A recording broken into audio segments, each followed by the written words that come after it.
लक्ष्मी साधना में उल्लू। विश्व में उल्लू ही एकमात्र ऐसा पक्षी माना गया है जो दिन में देख नहीं सकता। उसकी आंखों की बनावट की कुछ इस प्रकार की है कि वह सूर्य की रोशनी या प्रकाश में देख नहीं सकता, उसकी आंखें चौंधिया जाती हैं।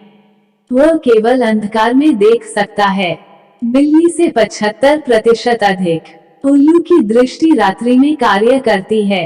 उल्लू की उड़ान सुनसान, भयानक स्थानों, खंडहरों आदि में ही अधिक होती है।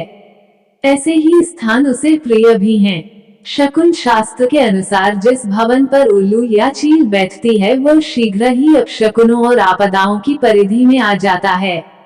उल्लू एक डरावना परंतु सुंदर पक्षी माना गया है। उसकी बोली अशुभ है।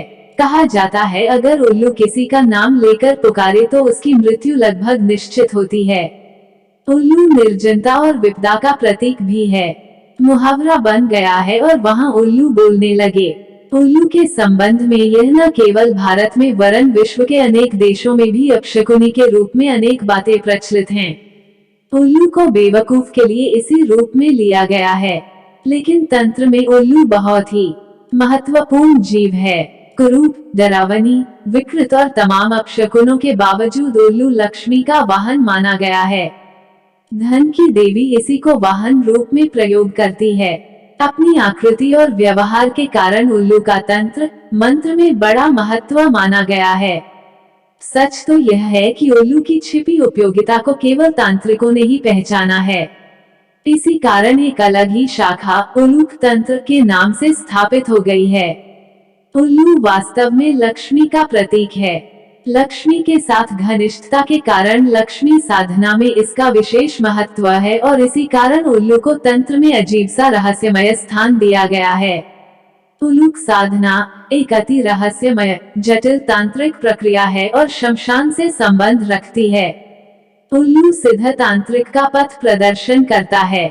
आज के युग में इस प्रकार की साधना करना असंभव नहीं तो दुष्कर अवश्य है। कई वर्ष पूर्व उत्तराखंड हिमालय की यात्रा के अवसर पर एक सिद्ध तांत्रिक से परिचय होने पर उसके द्वारा उल्लूक साधना की वास्तविक विधि का पता चला था। उल्लू की विशेषता है वह जीवित अवस्था में और मरने के बाद दोनों ही स्थितियों में तंत्र में उपयोगी सिद्ध होता है। इसके अतिरिक्त तांत्रिक लोग उल्लू के हर अंग का तंत्र साधना में उपयोग करते हैं। उल्लूक साधना प्रायः दीपावली के अवसर पर ही की जाती है। श्रद्धा, निष्ठा और एकाग्रता के साथ इसको संपन्न कर आप लाभान्वित हो सकते। दीपावली से पूर्व कभी भी किसी भी समय उल्लू के पंख का एक हिस्सा प्राप्त कर लें। दीपावली के दिन उस पंख को लक्ष्मी की प्रतिमा के तले रख दें। पूजा उपासना के उपरांत हवन कुंड में डालकर भस्म कर दें। जब तक वह पंख भस्म हो आप ओम उल्लूकाय नमः का निरंतर जाप करते रहें। पंख जलने पर दुर्गंध तो अवश्य होगी, आप उस ओर ध्यान न दें। इसके बाद वह भस्म एकत्रित कर लाल रंग के कपड़े में बांध दें। अब यह तिलस्मी भस्म तैयार है। इसे घर के किसी कोने में छिपा कर रख दें। जब तक यह पोटली आपके घर में रहेगी धनाभाव कदापि न होगा। इसकी किसी से चर्चा न करें।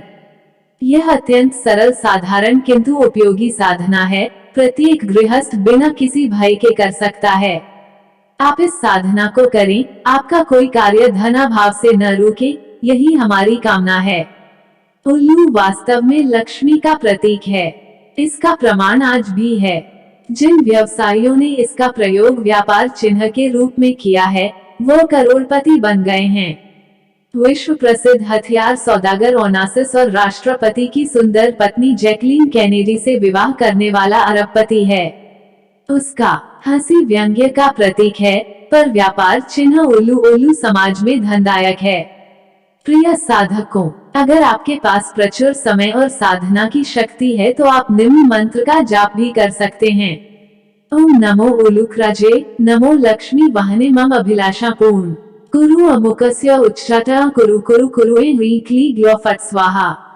उल्लू के विषय में एक अन्य चर्चित और प्रसिद्ध व्यक्ति के विचार भी देखें। उल्लू का तंत्र शास्त्र में विशद विवरण है। उसकी कुछ साधनाएं इस प्रकार हैं। उल्लू एक मध्यम आकार वाला कुरूप पक्षी है। इसके रोम तथा पंख सफेदी लिए मटमैले ढंग के होते हैं। इसकी गर्दन छोटी होती है तथा सिर और नेत्र गोल होते हैं। चोंच छोटी तथा थोड़ी नीचे की ओर झुकी होती है। इस पक्षी की अनेक प्रकार की जातियां पाई जाती हैं। इस पक्षी को सूरज की रोशनी में दिखलाई नहीं देता, अर्थात यह उजाले में अंधा रहता है। रात के अंधेरे में इसे खूब दिखलाई देता है। इसी कारण यह दिन के समय अपने घोंसले में ही बैठा रहता है और किसी को दिखलाई नहीं देता है। यह हमेशा रात के समय निकलता है और ऊंची जगहों पर बैठा दिखलाई देता है। पृथ्वी पर नीचे उतरकर नहीं घूमता। यह पक्षी सारे संसार में पाया जाता है। भारत में इस पक्षी को मनहूस, मूर्ख तथा अशुभ समझा जाता है। इसी कारण यहाँ इसके नाम पर अनेक गालियां भी प्रचलित हैं। यूरोप में इस पक्षी को शुभ माना जाता है और कई स्थानों पर इसके चित्र भी टांगे जाते हैं। उल्लू के द्वारा भी शुभाशुभ का विचार तथा तांत्रिक प्रयोग किए जाते हैं।